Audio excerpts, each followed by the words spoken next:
Hello friends, જય શ્રી કૃષ્ણ, રાધે રાધે. જો બાળકોનું વેકેશન પડી ગયું છે અને એ લોકોને મજા આવે એવું આ સ્નેક્સ છે. ખીચિયા પાપડ તળી લીધા છે અને આ બાદામને પણ તળી લીધી છે અને શિંગદાણા તળીને અંદર સરસ સરસ ચાટ મસાલો, મીઠું, મરચું નાખીને એક મસ્ત મજાનો સ્નેક્સ બનાવી દીધો છે. ટી ટાઈમ સ્નેક્સ બરાબર છે. તો ચાલો આપણે બનાવીએ. જો આ રીતે સરસ રીતે શણગારીને એને આપીશું તો બાળકોને બહુ મજા આવવાની છે. શિંગદાણા ફ્રાય કરેલા હશે તો એ લોકોને પણ મજા આવશે અને બદામનો ટેસ્ટ તો ફ્રાય કરેલો એકદમ જોરદાર લાગે છે.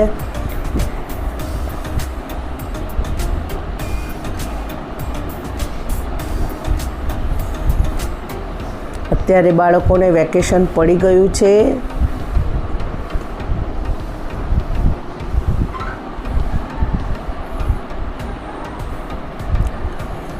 તો બાળકોને વારંવાર ભૂખ લાગતી હોય છે અને સાંજે 4 વાગે તો આહાહા એટલા થાકીને રમીને થાક્યા હોય છે તો ઇન્સ્ટન્ટ એ લોકોને શું બનાવીને આપવું એ આપણને જલ્દી ખ્યાલ આવતો નથી.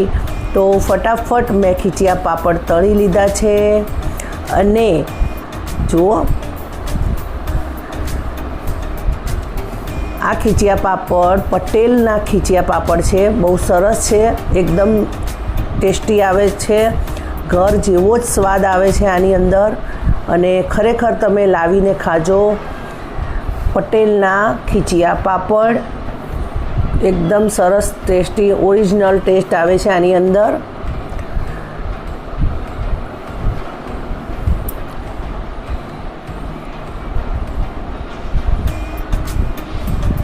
સાંજના સમયે ટી ટાઈમ સ્નેક્સ છે આ.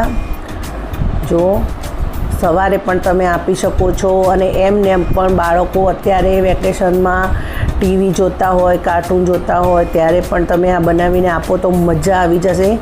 અને સાથે સાથે મેં જો બદામ તળી લીધી છે. તળેલી બદામનો સ્વાદ તો આખો અનેરો જ છે, એટલો મસ્ત લાગે છે, કંઈ કહેવું શું એનું.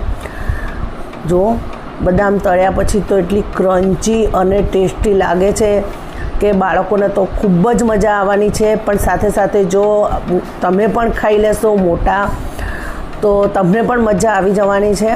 કારણ કે મને બદામ તળવાનો આઈડિયા તો હું રાજસ્થાન જઈને આવી છું હમણાં. તો જો તમે મારો રાજસ્થાનનો વ્લોગ જોયો હશે તો તમને ખ્યાલ આવ્યો હશે કે ત્યાં હું જે ચવાણું ખાઈને આવી હતી તેમાં ફ્રાય બદામ હતી અને ફ્રાય કાજુ હતા અને એનો ટેસ્ટ જોરદાર હતો. તો મને આઈડિયા આવ્યો અને એ રીતે મેં અહીંયા મારા બાળકો માટે આ સ્નેક્સ તૈયાર કરી દીધું. ફ્રાય બદામ, ફ્રાય શિંગદાણા બરાબર છે. આ રીતે તળીને મેં ખીચિયા પાપડ સાથે આપ્યા તો એ લોકોને ખરેખર ખૂબ જ ટેસ્ટી અને મજા પડી ગઈ છે.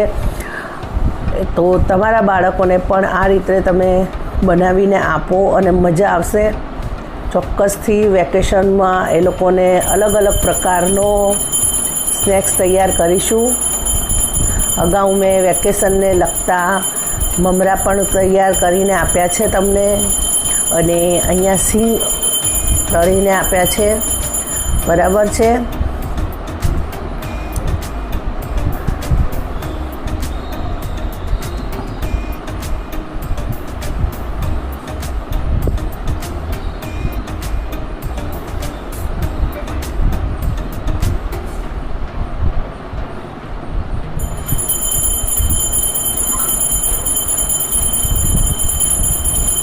અહીંયા મારો મિહિર પૂજા કરી રહ્યો છે એટલે એની ઘંટડીનો અવાજ તમને સંભળાઈ રહ્યો હશે.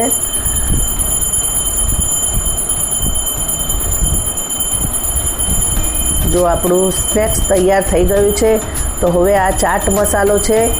જો ચાટ મસાલો બધા ખીચિયા પાપડ ઉપર આ રીતે સ્પ્રિંકલ કરી દેવાનો છે અને બદામ અને શિંગદાણા ઉપર પણ સ્પ્રિંકલ કરી દેવાનો છે બરાબર છે.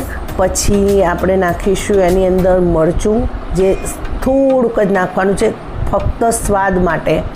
સહેજ સ્વાદમાં, કારણ કે આપણે બાળકો માટે બનાવી રહ્યા છીએ એટલે તીખું ન બની જાય એનું ખાસ ધ્યાન રાખવાનું છે. એટલે એકદમ જરાક નાખવાનું છે અને સહેજ મીઠું. બરાબર, હવે બધું જુઓ. અને હવે આપણે સિંગદાણા અને બદામ સરસ મિક્સ કરી દઈશું મસાલા સાથે, અને ખીચા પાપડ પણ મસાલા સાથે મિક્સ કરી દઈશું.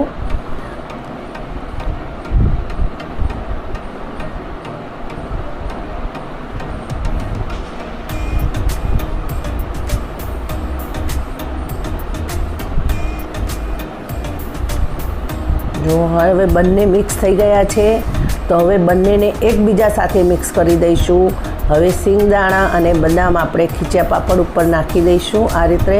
એટલે બાળકો એક એક દાણો ને એક એક ખીચું પાપડ ખાશે એટલે એ લોકોને મજા આવવાની છે. અને ફ્રાય કરેલી બદામનો સ્વાદ તો ખરેખર ખૂબ જ સરસ છે. તમે ચોક્કસથી બનાવજો, બાળકોને આપજો અને વેકેશનનો આનંદ માણજો બધા પરિવાર સાથે મળીને. બરાબર છે, ચલો આવજો. જય શ્રી કૃષ્ણ.